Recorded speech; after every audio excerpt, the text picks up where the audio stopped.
dia orang. Ya. Itu tertarik saya itu Pak. Jadi apa tadi ya? Meninggalkan karisma. Iya, saya sepakat itu Pak Ilham itu mengenai di bawah kita ya. Ya.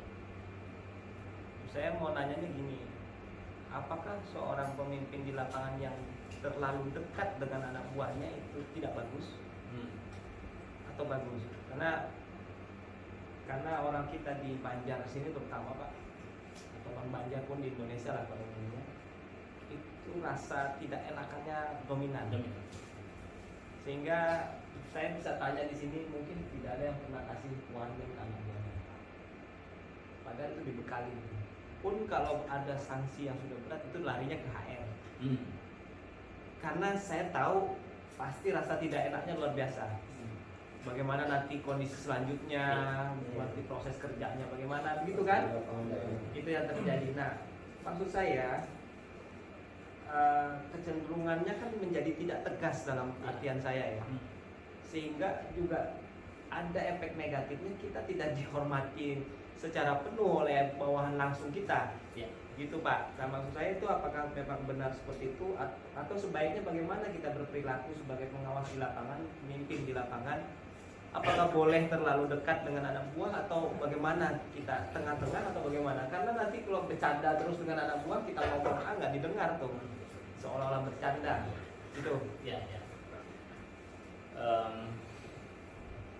Mungkin yang lain ada yang mau nambahin dulu? Pak Parman, tadi mau ngomong saya ngomong aja. Sebentar belum. Ya, tentu yang terlalu itu bukan hal baik lah ya. Yang terlalu itu bukan hal baik. Tapi bagaimana cara kita melihat terlalu itu memang agak sulit Pak. Apakah yang kita lakukan itu sudah terlalu baik atau enggak gitu. Sehingga yang pertama memang ada aturan itu tadi, di dalam perusahaan ada aturan dan terkait juga tanggung jawab kan. Artinya kalau ada kendala ini siapa sih yang kena duluan gitu, ya pasti yang atasan dulu kan, sehingga target-target dan aturan-aturan itu bisa semuanya terpenuhi.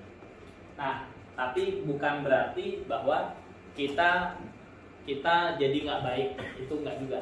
Tapi perlu dipahami bahwa kita tuh nggak cuman baik ke bawahan, tapi kita juga perlu baik ke atasan gitu. Kalau kita kasihan sama karyawan, kita juga harus kasihan juga sama HRD.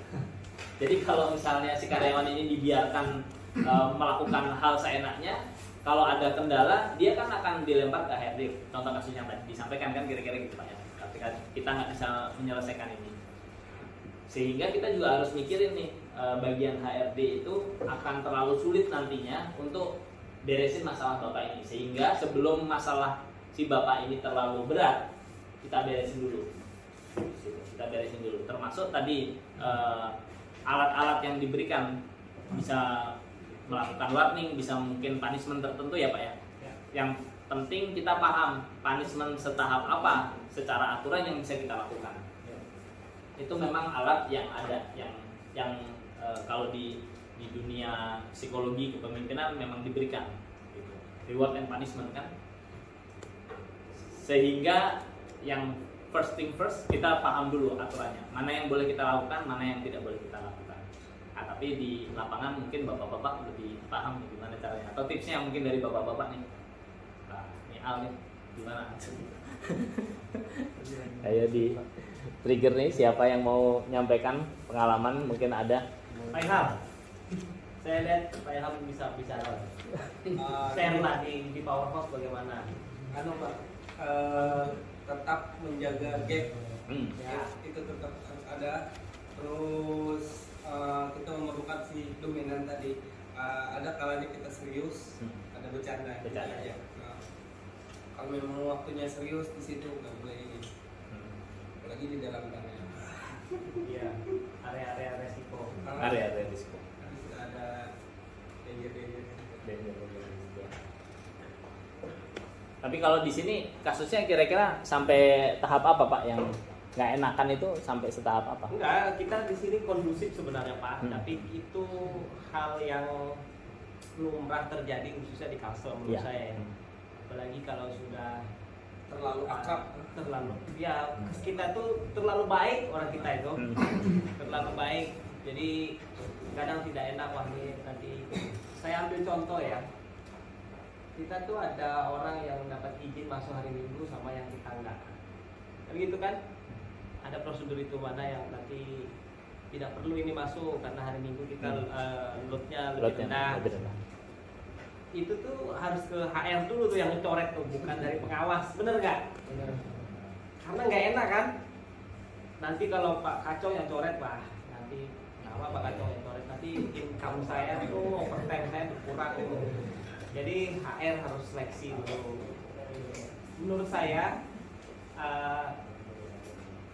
itu saya pahami kondisi psikologisnya teman-teman di lapangan. Makanya kalau saya yang coret, oke, itu sudah keputusan HRD kan gitu ya yang dilempar. Tapi maksud saya kadang kita juga harus tegas dalam kasus-kasus tertentu ya. Kalau anak buah kita salah, maka itu orang yang pertama marah ke anak buah atau memberikan pembinaan itu atasan langsung ya di lapangan. Kalau sudah itu dilakukan kemudian berulang, baru itu dibawa ke HR. Itu biasanya prosedurnya begitu, Ya, Pak. setuju, Pak. Nah, jadi konseling atau bagaimana gaya kita komunikasi dengan anak buah yang memberikan bimbingan tadi, ini yang harus kita tingkatkan. Yang saya bilang, jadi yang ngomong bahwa ini tidak pas, pelanggaran disiplin ini misalnya terlambat pinjer atau segala macam, itu harusnya ke atasan pertama dulu. Jangan sampai ada kasus begitu justru atasan satunya tidak tahu. Padahal kita tuh usernya tuh. Jangan misalnya anak buah kita besok tidak hari ini tidak masuk kerja, kita pagi yang cari kemana si A. Padahal kewajiban si A memberikan informasi, kalaupun dia sakit dia wajib memberikan informasi. Kan gitu ya. Misalnya itu terjadi, Pak. Di hari berikutnya dia bawa surat keterangan dokter, Bapak harus briefing gitu. Bapak bisa kasih namanya verbal warning misalnya, ingatkan secara lisan bahwa Bapak melakukan itu, namakan pembinaan dan yang harus Bapak jalankan. Kalau itu berulang baru lari ke saya, baru lari ke HR maksud saya.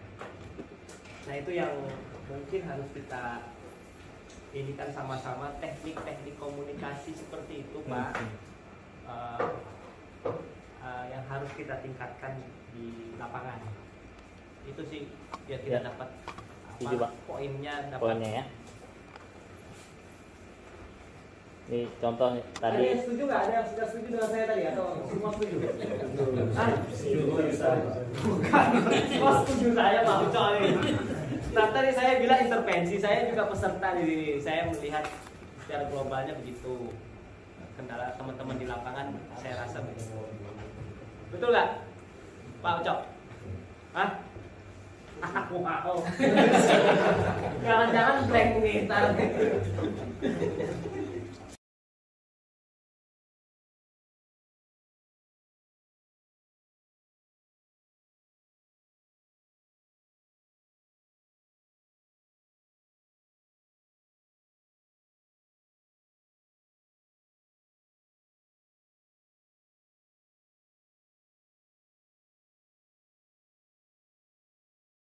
Dia orang ya. Itu tertarik saya itu Pak.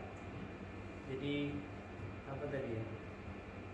Peningkatan karisma. Iya, saya sepakat itu Pak Ilham, itu mengenai di bawah kita ya.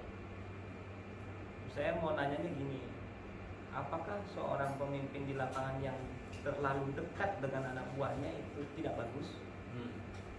Atau bagus? Karena orang kita di Banjar sini terutama Pak, atau orang Banjar pun di Indonesia lah pada umumnya, itu rasa tidak enakannya dominan. Sehingga saya bisa tanya di sini, mungkin tidak ada yang pernah kasih warning anak buahnya. Padahal itu dibekali. Pun kalau ada sanksi yang sudah berat itu larinya ke HR. Karena saya tahu pasti rasa tidak enaknya luar biasa. Bagaimana nanti kondisi selanjutnya, nanti proses kerjanya bagaimana, begitu kan? Itu yang terjadi. Nah, maksud saya kecenderungannya kan menjadi tidak tegas dalam artian saya ya, sehingga juga ada efek negatifnya, kita tidak dihormati secara penuh oleh bawahan langsung kita, Ya. gitu Pak. Nah maksud saya itu apakah